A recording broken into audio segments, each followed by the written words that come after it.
one. Whoops. Stop, I shouldn't start. Technology. Welcome back, everybody. Thank you for joining us This Week in America. Great to have you with us on the Blue Funk Broadcasting Radio Network, website thisweekinamerica.us. So you're thinking the time is right. The way the economy is right now, it's a perfect time for me to go out and start my own business. Our guest on the program today, Carol Roth, one of the country's most successful business advisors and author, says, slow down a little bit. Let's have a talk. And we're going to have that talk for the next 15 minutes or so in the program. Carol, welcome to This Week in America. Great to have you with us. Rick, thanks so much for having me. You know, we've done so many programs where we talk about the timing is right now. You may be out of a job. You may be downsized. And you're thinking, okay, I've always had this desire to go out and start my own business. And you say basically, let's stop, think it through, because the fact that you're good at something doesn't necessarily mean you're going to be good at running your own business. Is entrepreneurship for everybody? You know, it's a really great question, Rick. I think that what you said there, stop, drop, and don't quit your day job yet, is the perfect intro to it. You know, everybody can be an entrepreneur, but that doesn't mean that everybody should be an entrepreneur. And just because you can do something, it doesn't mean that you should. It doesn't mean that you're going to be successful, and it doesn't mean that it's going to be the best opportunity for you based on your personal circumstances, goals, and objectives. So you really have to take a step back. You have to understand first what entrepreneurship is all about, because there are so many myths out there, and then you have to find out if it's the right time for you, if you're the right person and it's the right opportunity, and really put that all together to find out if the rewards are worth all the risks that you're taking on. Well, you talk about myths. Let's talk about some of those, because there's a real rosy picture. You can't go a day without hearing on television, radio, picking up a newspaper, somebody starting their own business. Here's a great way to get started. Here's a franchise, turn your hobby into money, that type of thing. What are some of the myths out there that we really need to question before we jump in and start our own business? Yeah, we really need to talk about the myths, and we really need to understand them, because if these stories were all true, then we wouldn't have a 90% failure rate for new businesses. Up to 90% fail within 5 years. So if it was that easy, that wouldn't happen. So we have to go back and talk about some of these myths. And I think the first one that's my personal favorite is that you get to be the boss. So if you think about a regular corporate job or a job working for a small company, there may be 6, maybe a dozen people at most that you report to. That these are people who maybe decide your salary, if you get a bonus, what hours you work, who you work with, all those kinds of things.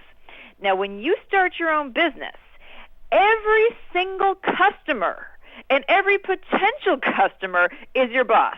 These are the people who all decide if you get paid, what hours you work, all those other good things. And the worst part is they all have their own agendas.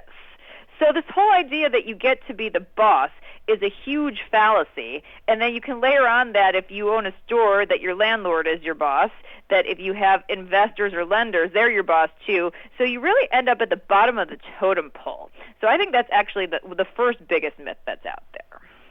That is so interesting, because you do think, okay, I don't have anybody to report to, but no matter what you're doing, whether you're in retail or you're providing a service to someone, that client actually is your boss. They can drop you tomorrow if they want to. 100%. Businesses are all about the customers, and they are fickle, and they have the power. So those are bosses that you have to answer to, and they're bosses that you might not even understand what it is that they're thinking, or have people who are in conflict with each other. So it's much easier to manage a couple of bosses than it is to manage hundreds or thousands of them per se.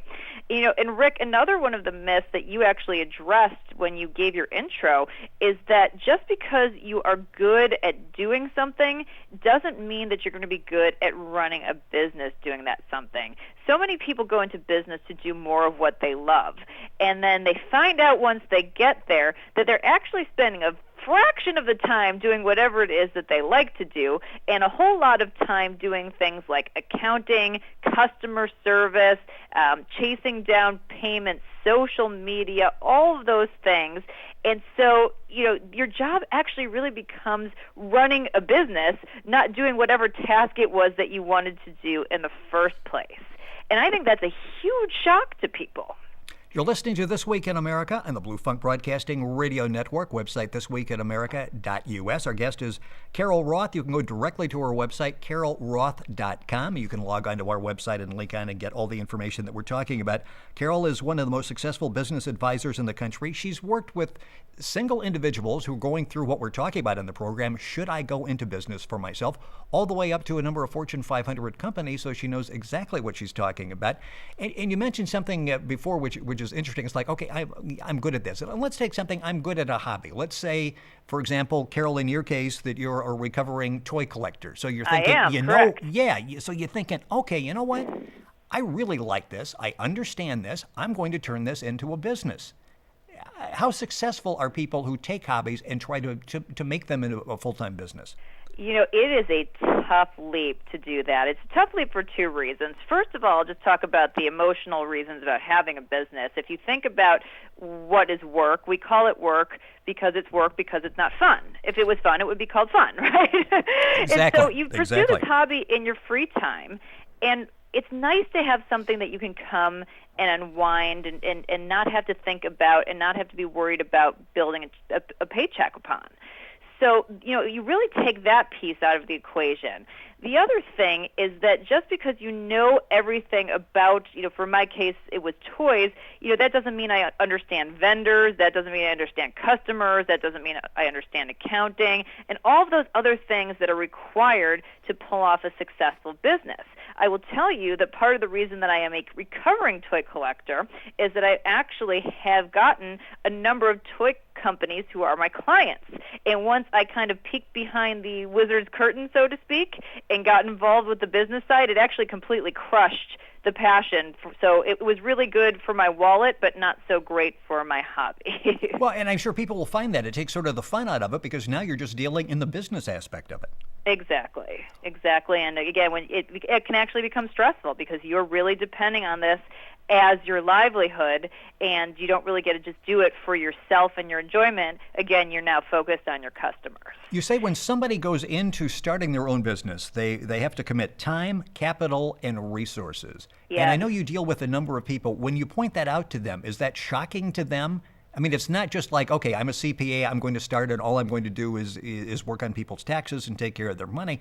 They have everything else they have to do, and we've touched on that before. But is it shocking to people to realize, wow, I've got more than just my expertise that I have to bring to the table now? It is really shocking. You know, I'll give you an example. I've actually talked to a lot of wedding planners. And there's some really fabulously successful wedding planners out there, ones that are on the Style Network and the E! Network doing all of these bridal shows as well as doing their regular business. And by every stretch of the imagination, you would consider them successful. And they tell me that they went into becoming a wedding planner because they liked to be creative. They wanted to pick out the flowers and match the tablecloths to the napkins and all that kind of stuff. And what they've told me is not only are they spending such a little time doing that, but at the end of the day, it's not their wedding. It's their customer's wedding. So they actually don't really get a whole lot of say. If they have a very tacky customer, they have to go and go in that tacky direction because that is what pleases the customers. So it's a huge wake-up call to people that go in thinking that they're going to really fulfill this creative desire or whatever it is they like to do and realize that their customers are calling the shots, and then they spend very little time actually doing whatever it is that brought them to the business in the first place. Do people understand the risk involved when they start their own business?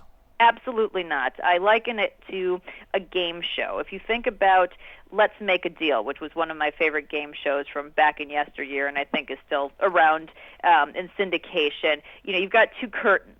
And, you know, if you had $1 and they said, okay, you know, there was $10,000 behind curtain 1 and 0 behind curtain 2, would you trade the $1?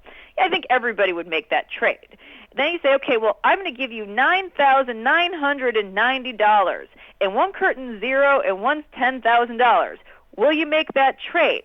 And empirically, everyone would say, well, no, that's stupid. I only get a few extra dollars. Why would I risk all that money? And people do that every day in our country for our business. I mean, there are 21 million Americans that have one-person businesses where they've made this trade. They've traded up not only their salary, but an investment to create a job for themselves.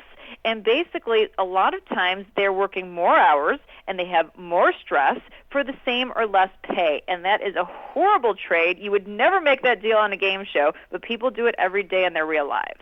People make the argument with the economy the way it is, and especially with people out of work, it's probably a good time to start your own business. You've been dreaming about it, and maybe now is the impetus you need. It's the time to do that. Is the economy conducive to opening a business now?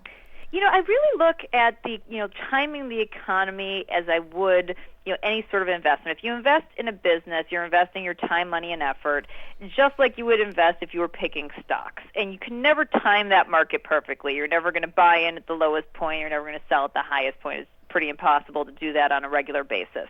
So the way I look at things is as long as there's still that customer need in the current market environment, as long as the economy hasn't taken away whatever need it is you're serving for a customer, then take the economy out of the equation, because there are pros and cons, right? I mean, on the con side, you have your customers who may have a little bit less money in their pocket and maybe a little bit harder to pull the trigger in terms of a purchase.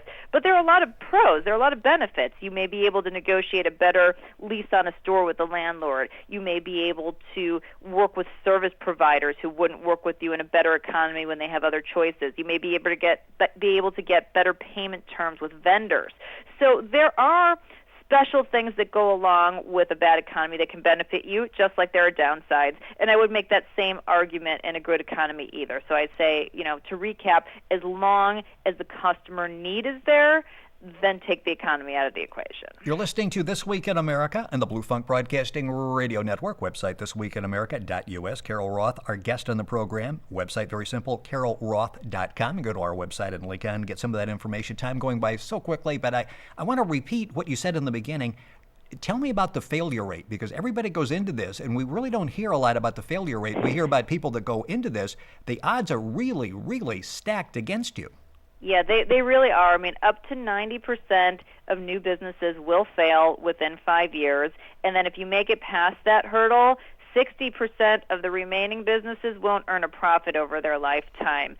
So really, given all of the opportunities that may be available, perhaps not today in the current economy, but, in a year or 2 years down the road, and all the other opportunities for investments, et cetera, you really need to think long-term about that. And is this going to be the right risk-reward trade-off for you? I mean, that's staggering, because you're thinking, okay, I'm going to do this. I'm going to cash in my 401k. I'm going to live the dream. I'm going to have my own business. And you got about a 10% chance of making it back. I mean, that's really throwing cold water on you, isn't it? Yeah, I mean, that's why that payoff really needs to make sense. And it is really, it's amazing to me. I mean, if you think about any other career path, I mean, could you imagine if 90% of doctors didn't make it in 5 years? I mean, that would be really, really bad. I mean, people would be up in arms about that, and I'm not sure why that hasn't happened for entrepreneurship yet. So I think it's really, we've been through this really bad economic time. I think people are really starting to get real, pay attention to the straightforward, honest truth out there, and really have to take up and say, is this going to make sense for me? This isn't just something that, we have a birthright because it's the American dream. Really think about, is it right for you? I don't want to be totally negative here. We've got a couple minutes left. Let's talk about the characteristics of an entrepreneur, somebody that's really built to do this. And then you can figure as you're listening whether I fall in that category or, whoops, I don't have those characteristics, so I better stick with the paper route. Sure. Well, I have this very scientific test that I've come up with. It's called, Are You Santa or Are You an Elf? And if you think about Christmas, you have one Santa Claus that kind of executes the whole vision and tells all the elves what to do. And then you have the elves that have their very specific jobs. They're waiting for the instructions and carry out those orders. So I say go through, all the things that you like to do and that you don't like to do and say, is this, more like Santa or is this more like an elf? And if you end up on the elf side of the equation, definitely don't start your own business. That's very simple, and it's very easy to remember. Carol Roth is our guest here on This Week in America. The website, carolroth.com. And you've got actually you're doing a book that I think is going to be out here soon called The Entrepreneur Equation, which, again, will help people decide whether, that's me, or no, it's not me. Correct. Later this year, the Entrepreneur Equation will come out. And as I say, you've got to do the math before you go down the entrepreneurial path. And you really have to say, okay, what are my personal circumstances, what are my goals, and what are my opportunities? And based on everything that I have going on, is there a big enough reward to justify this trade? If not, then don't do it. And I'm thinking in just a few seconds left, but somebody saying, you know what, I've been out of work for 36 months. I've got to do something. But that, again, you may be better off being out of work for a few more months than jumping in and losing whatever you've got left. Go back and get some experience, or as I say, do a little side hustle. Do something to make some money in your pocket on a limited budget, but don't invest all of your savings in something that's going to be a bona fide business for the long term just because you lost your job. Carol, it's been great having you on the program. This sort of gives the other side to this live the American dream, go out and start your own business. The time is right, and it may be for some people. Carol Roth has been our guest. Her website is carolroth.com.